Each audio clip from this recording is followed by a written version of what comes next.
Արփինե Դավոյան։ Շնորհակալություն։ Պարոն Ասլանյան, որ մանկապարտեզներից չխոսեիք, չէի հիշելու, շնորհակալություն, որ հիշեցրեցիք։ Չէ, դուք կապ չունեք մանկապարտեզ, դուք չէ։ Այս քարոզարշավի ժամանակ գնացել էինք Տաշիրի գյուղերից մեկը, Պրիվոլները, դեռ մանկապարտեզ կա, որը սուբվենցիոն ծրագրով է հիմնանորոգվել, նախկին համայնքապետարանի շենքն է եղել, լուրջ հիմնանորոգվել, 47 միլիոն դրամ է արժեցել այդ ծրագիրը, սուբվենցիոն ծրագիրը,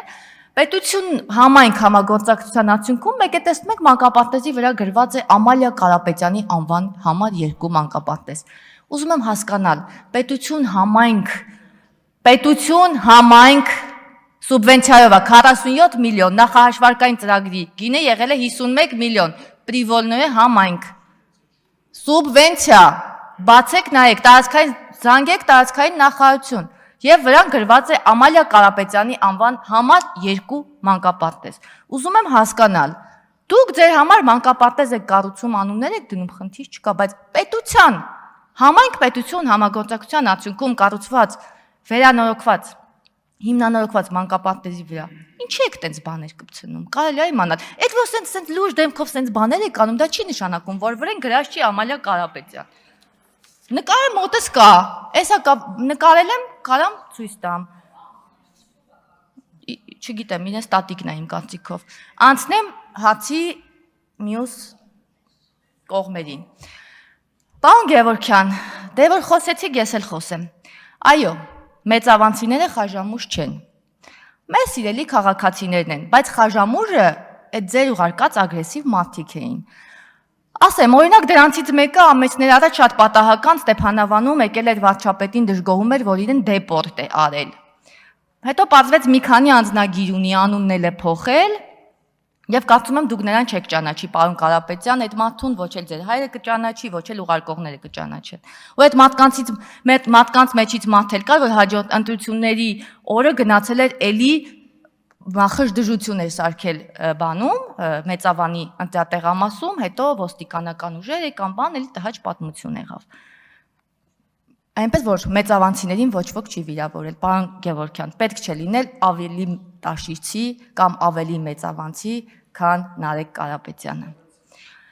Ապօրինի գույքի հետ կապված, պարոն Գևորգյան, այստեղ դատարան չի, մի եկեք պատմեք ձեր հայրը, ինչ ունի, ինչ չունի, ինչը ոնց է ձեռք բերել, մենք ոչ մեկս դրա գնահատականը չենք կարող տալ, եւ առանձնապես ցանկություն էլ չունենք։ Հակակոռուպցիոն դատարանը կքննի, կասի, որը որից հետո է։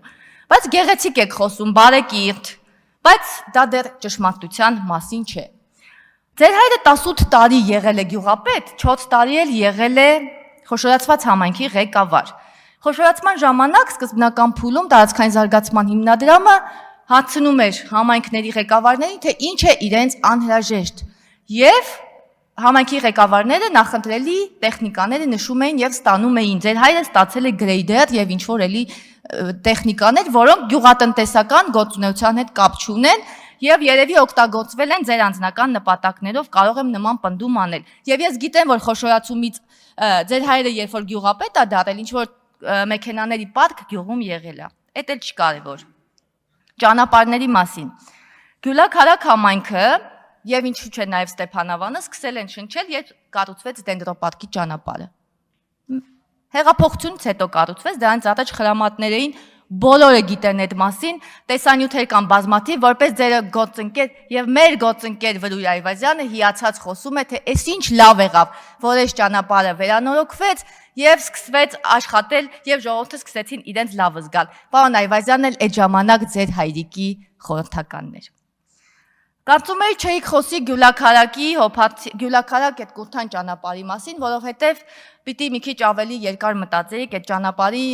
վատ վիճակի մեջ լինելու մասին խոսելուց առաջ։ Ճանապարհը կարևոր է Գյուլաքարակ, Հոփացի, Վարդաբլուր, Կուրթան գյուղերի բնակիչների համար։ Մեր երկար եւ հետեւողական աշխատանքի արդյունքում արդեն կա նախագիծ, կա շինարար, ճանապարհի հարցը շուտով կլուծվի, մոտ շուրջ 8 միլիարդ դրամ է արժենալու ճանապարհի հիմնանորոգումը, ճանապարհը հիմնանորոգվելու է Գյուլաքարակից մինչև Կուրթան, հետո Կուրթանից իջնելու է եւ միանալու է միջպետական M6 մայրուղուն։ M6 մայրուղուն է միանալու եւ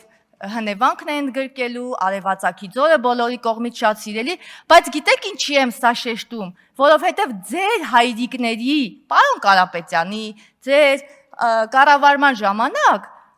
պարոն Կարապետյանի հայրիկը երկար տարիներ եղել է падգամավոր, աշխատակազմի ղեկավար, այդ որ լոռու մարզ բան էս կոմենկոմ, այդ ճանապարհը գիտեք ինչ է հիշեցրել, այդ Ջումանջի կինոն տեսել եք, չէ՞։ Մի հատ գնացեք էլի, դե դուք գնացած կլինեք, ես էլ եմ գնացել։ Կուզենամ մարդիկ գնան, մի հատ տեսնեն,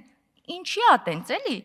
Բա ինչի մի հատ չէին անհանգստանում, միջպետական ճանապարհին էր կպնում։ Ինչի, պարոն Կարապետյան, մի հատ ձեր հայրիկին հարցրեք էլի։ Այդ ճանապարհը ինչի մինչև հիմի։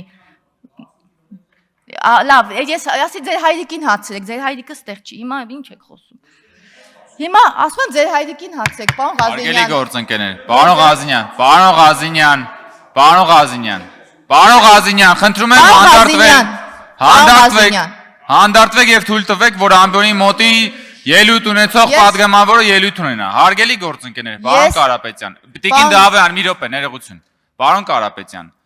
ժանրը մեր քննարկման այնպեսին է, որ падգամավորը հարկավ կարող է դիմել падգամավորներին եւ падգամավորները հետո թող ելույթում արձագանքեն падգամավորին։ Մեր ժանրի կանոնն այնպեսին չի, որ դիալոգ սկսվի եւ նիստի բնականon ընթացքը տապալվի։ Խնդրում եմ հիմա ինձ մի արձագանքեք, ես ես չեմ կարող ձեր խոսափողը միացնել։ Հիմա թույլ տվեք Տիկին Դավոյանը ավարտվի,